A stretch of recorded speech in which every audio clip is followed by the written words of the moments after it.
متاع قلیل.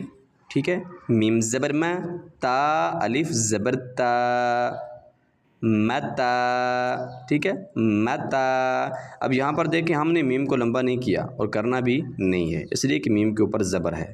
ٹھیک ہے، اور یہ میم حرکات والی تختی میں سے ہے. میم زبر میں، تا الف زبر تا، متا. تا کو ہم تھوڑا سا لمبا کریں گے اس لیے کہ تا کے ساتھ الف مدہ موجود ہے. الف سے پہلے زبر جہاں پر بھی آ جائے تو ایسی الف کو الف مدہ کہا جاتا ہے.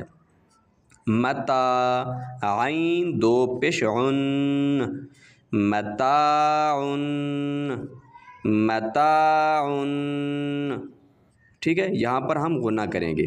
ٹھیک ہے، یعنی کہ آواز کو ہم ناک میں روکے رکھیں گے. متاعن، قاف زبر قا، لم یزل